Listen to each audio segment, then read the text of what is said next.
These are all the books that somehow made their way onto my shelves this month, aka it is time for the August book haul. Let's get into it. First, we will start with what I got at Barnes & Noble. Shout out to my friend Corinne who got me a Barnes & Noble gift card for my birthday and went to good use. The first book I have here is My Husband's Wife by Alice Feeney. I have not read an Alice Feeney book yet. Thrillers aren't my main genre, but sometimes they do sound intriguing, and I have given thrillers 5 stars in the past, but this one, there is a woman, she goes on a walk one day, comes back to her house. There is another woman there, and it's still her husband, but they act like they don't know who she is, and that just sounds really trippy. I don't know what's gonna happen. But I did read an Ellen Hildebrand book last month. Yeah, it was last month. And I didn't realize when I got that book at the time that it was her first ever published book. Maybe I should read her books in chronological order. No, I have read some of her more recent ones, but I can always reread. So the next book in chronological order is Nantucket Nights. I don't actually know what this is about.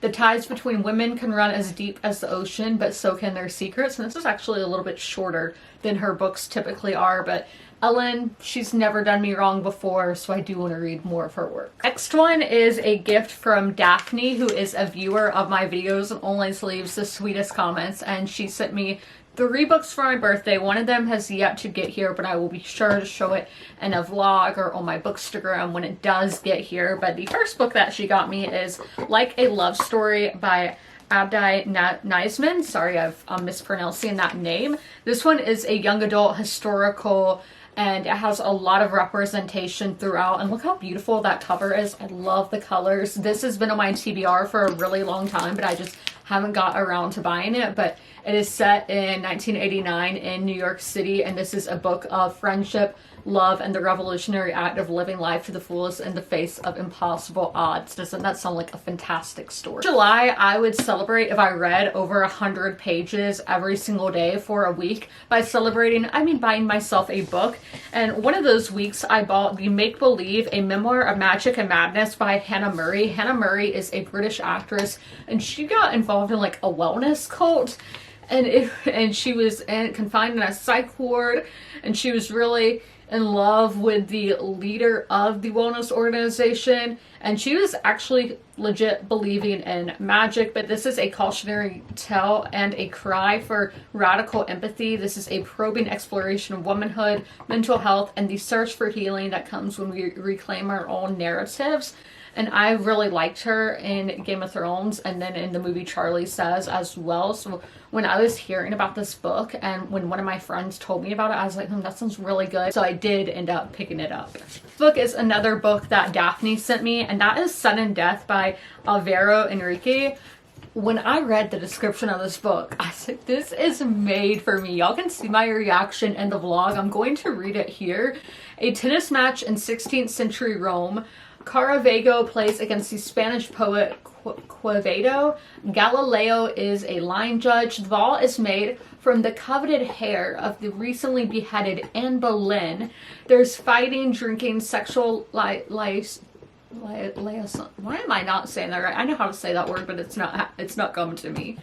Popes behaving badly, executions, Thomas Cromwell and Henry VIII plotting, there's murder and cheating, and across the ocean, conquistador Hernan Cortez and his Mayan translator and lover, La Malinche, play their own games, a domestic comedy that will change the course of the world. There's more fighting, hallucinating, those kind of mushrooms, more sex, utopian colonies, assassinations, and coronations. That just sounds so amazing for a history lover with those dark comedy vibes.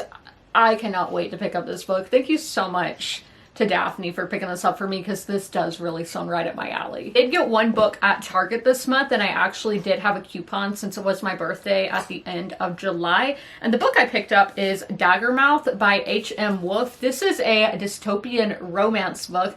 I am currently reading the Divergent series, so I have been in that headspace. But when this book was independently published or self-published, people were raving about it on TikTok, and I was like, ooh, that sounds really good. And when it was not as successful to get to me, I was like, I'll get it when I get it. But then when I saw it in stores, I was like, I'm gonna get it. And this is a beautiful edition with these sprayed edges, and it is actually kind of hard to see, but there is a design on it. In the haul that I filmed, I was like, oh, there's nothing on the cover. It's just because the lighting I was in, but there is a design on the cover. And then we do have end pages as well, different on the front and the back, if I can get it open for y'all to see. The quote that describes the book says, "He is her ruin, she is his rebellion." Ooh, we will have to see where their romance goes, because Barnes & Noble has like a very spicy cardboard cutout of this book right now.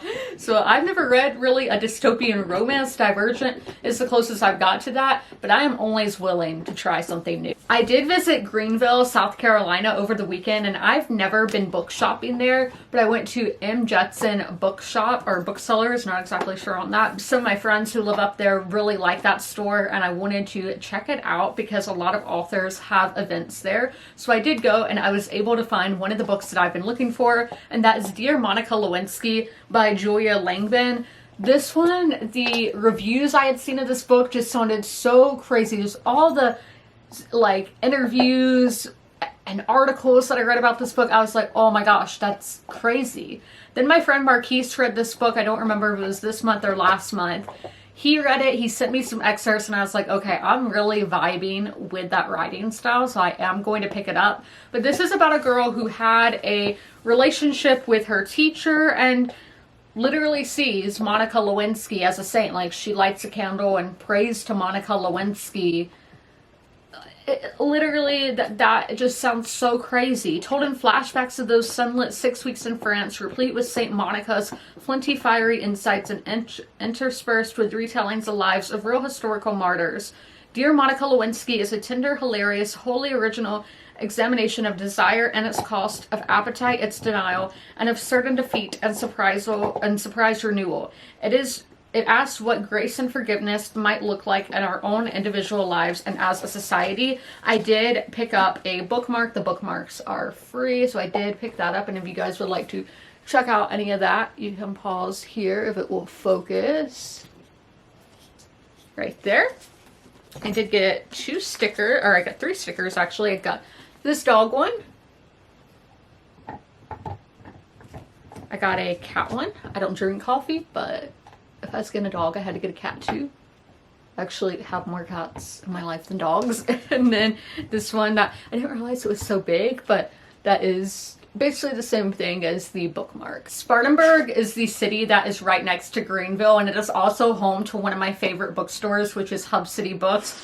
Love them. I did find a book that I originally saw at Book of the Month. I was intrigued, but I wanted to see reviews first, and I really haven't seen too many reviews on it, but this book does seem up my alley because I love books that are just drama-filled, gossipy. Think Magnolia Parks, The Compound. I really enjoy those kind of books. And that is the Lowe Job by Grace Alexander. I cannot read the first line of this book aloud, but it's a sensational and provocative debut about a family of women who are thrust into the spotlight in the wake of a scandal and expertly exploit their newfound fame.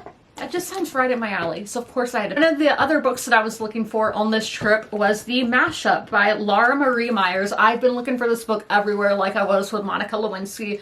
Finally found it at the last bookshop that I visited this month. This one is a romance, and it is a girl playing a game of MASH and actually ends up in the game of MASH. I've heard this compared to, oh my gosh, what is it, 13 going on to 30, or why am I blanking on that name? As you can see, when I film these videos, I haven't had a lot of caffeine. But I love books that have those 2000s, 90s nostalgia. I am always looking for that because that just takes me back to my childhood and to different movies and shows that I have loved through the years. And I'm hearing that you get those vibes in this book. This was also available at Book of the Month, and I was seeing reviews, wanted it, but it was sold out. But it is back in stock now, but I did want to check the indie bookstores first before place an order there, and luckily I was able to find it at the end. The last book that I picked up is Bomb Island by Stephen Hundley. This one is from Hub City Press because they also are a press where they are putting out books. This is one that has been on my TBR a while, and on this trip I was like,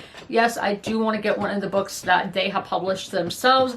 This one is a summary book. It's part coming of age romance, part thriller. Bomb Island is funny and fast-paced southern summer novel exploring subculture communities, survival, and found families set on an island near an unexploded atomic bomb. It's set in coastal Georgia, which is my absolute favorite place in the world. And look at these cool end pages. Oh, I do have a bookmark in here to show y'all as well, but we had these cool end pages. I said bookmark, but I meant postcard because I got to see my friend Zora. I hadn't seen her in 2 years. I haven't been up to that part of the state recently, but I was able to see her, so that was really awesome, and I had to get that postcard in honor of her. Those are all of the books that I got in August. Let me know which one should move to the top of my TBR list, but I hope you guys enjoyed this video. As always, comment, rate, and subscribe, and if you made it through the whole video, leave a beach emoji in the comments below. I'll see you in my next one. Bye! If you guys watch my videos, you are familiar with Sherman. He was at a county shelter, but sadly passed away from having heartworms. So this is me to encourage you to adopt from your local shelter, but also to make sure that you treat your pets or fosters, whatever, treat them for heartworms, because it is just so awful and it's so rampant in these rural communities. So if you know any way to help, do so. Call your local shelter and see if there's any way that you can help dogs like Sherman.